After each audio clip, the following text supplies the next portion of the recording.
magical friends, and welcome back. While we don't know too much about Wizards Unite, we do know that it will involve encountering magical beasts. So, I have composed a big list of all 47 fantastic beasts that I could find, and I have categorized them into two categories. There is dangerous and not dangerous. Within dangerous, there's, like the dangers that you have to provoke to be dangerous, and then there's the dangerous that is actually very dangerous and you should run as soon as you see them. Yeah, pretty dangerous. So today I'm going to be covering the not dangerous list, and tomorrow you can come back and tune in for the dangerous list. This list is not in any particular order of how dangerous they are, but generally these creatures are not dangerous to humans. So keep that in mind. First, we've got the Snidget. This is a small, agile bird that was replaced by the golden snitch in the Quidditch matches. It was originally hunted to near extinction. This is because, as it was used as the snitch, it could only be used once. Every time it was caught, it would die. They are now, of course, replaced by what we know as the golden snitch and are a very protected species. Next, we have puffskins. These are round, furry creatures adored by wizard children. The well-known pygmy puff is a miniature of this animal. They make a humming noise and are very fluffy. They are easy to care for and will eat anything from scraps to spiders. They'll even eat your boogers. Well then, next we've got Krups. It's like pups, but Krups, a little bit different. These are loyal wizard pets, similar in appearance to a Jack Russell Terrier.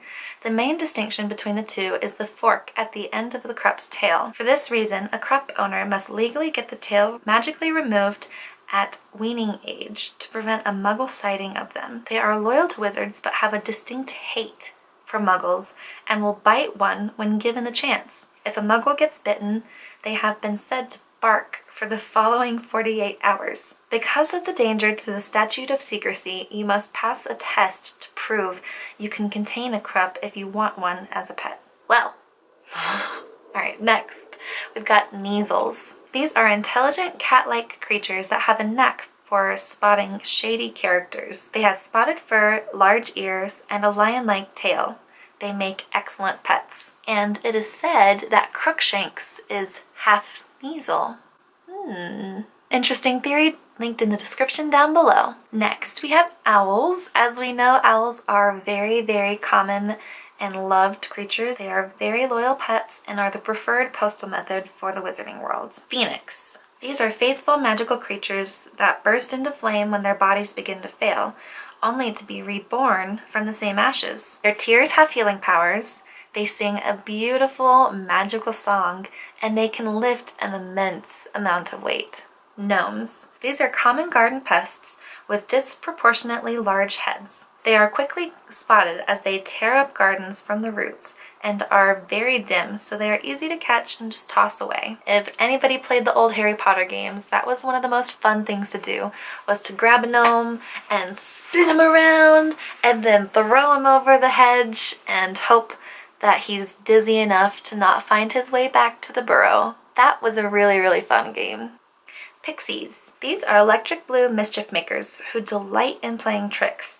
Although they have abducted a wizard in the past, he came back in one piece. They are more tricksters than dangerous here. As I'm sure you guys know, Lockhart brought some pixies in to teach the kids just in their second year, and Hermione was very easily able to stop them. Now, she is advanced for her age, but they were legally brought in, so they're not illegal to have or anything like that. They're not that dangerous where they wouldn't bring them into the school because they are so dangerous, That's just Lockhart really showing how bad at magic he is from the beginning.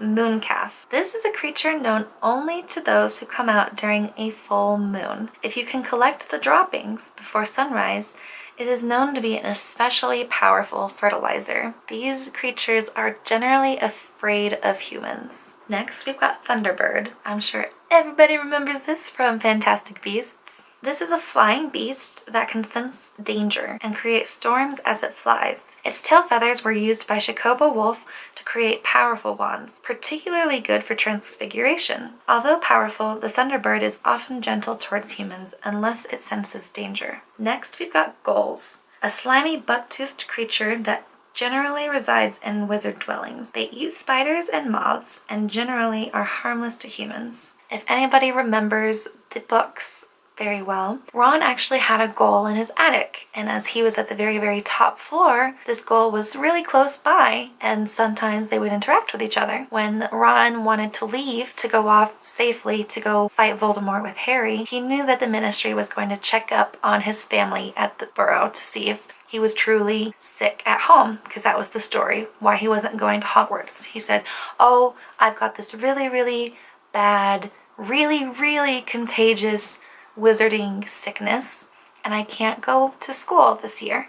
So of course, Death Eaters came to see if that was really the case, and Ron had cleverly, with his brothers and his dad, changed this ghoul to look like him with the sickness. So fun little tidbit for those who didn't read the books. On to the next one, we've got Gnarls. This is a magical creature almost totally indistinguishable from a hedgehog. These creatures are quick to get offended if food is left sitting out and will destroy a garden along with garden ornaments in its anger. What a weird creature. Hippocampus. This is a half horse, half fish whose young tadpoles are born from large, semi-transparent eggs. Nothing indicated any danger with these creatures, and aside from that, I couldn't really find too much information on any legit websites. I tried not to veer too far from the canon and what's been written by JK. So, unfortunately, we might just have to wait to see on that one. Next, we have Horklump. This is a fast-breeding mushroom-type creature that enjoys eating earthworms and is eaten by gnomes in turn. These are seen more as pests than anything. So, I guess if you've got a Horklump infestation, you can leave your gnomes in your garden a little bit longer and they'll eat them all up. Especially since they're fast-breeding, you really don't want them to take over your garden. They would ruin it. Now we've got a Jobberknoll. This is a small bluebird that is completely silent its whole life until the moment it dies. During the moment it dies, it lets out a shriek of every sound it has ever heard. Whoa. That sounds like horrifying and intriguing, and I wonder what that sounds like. Next, we've got Bowtruckles. I'm sure everybody, if you've seen Fantastic Beasts, you know what this little guy is. You would remember this guy. For those who haven't, this is a small twig-like creature that guards wandwood trees. He is harmless to humans. And I just love that there's a creature out there that protects the wood for wandwood, you know, magical trees, a magical tree protector. That's fun. Here is another one that if you've seen Fantastic Beasts, you're automatically going to know what this is. Also, if you've read The Goblet of Fire from Harry Potter, you will definitely remember this from the books. Nifflers are long-snouted, burrowing creatures native to Britain with a penchant for anything shiny. They are hard to keep as pets, as their long for shiny things often takes control over them and gets any owner into trouble. I mean, as we saw in the movie, Newt had a hard time keeping control of his little Niffler.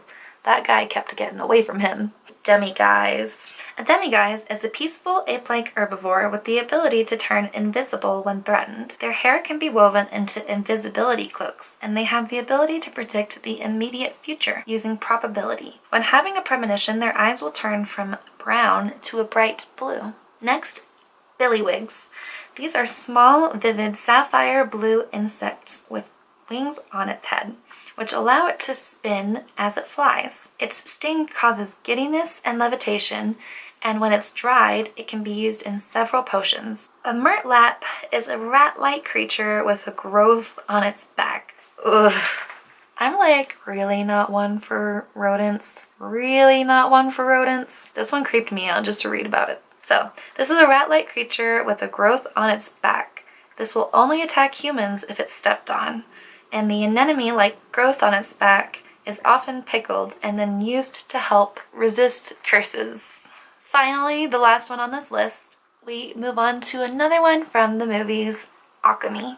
This one was so beautiful, it was like mesmerizing to look at. This is a plumed, two-legged winged creature with a serpentine body. This is not known to attack humans unless it's protecting its eggs. Usually, it eats rats, birds, and monkeys. Wow, that's a lot of creatures. And that's only half of them. We still have all the dangerous creatures to go over tomorrow. So make sure to stay tuned. I will be covering all those dangerous creatures tomorrow. And until then, make sure to use your magic wisely and keep an eye out for Dementors. Knox.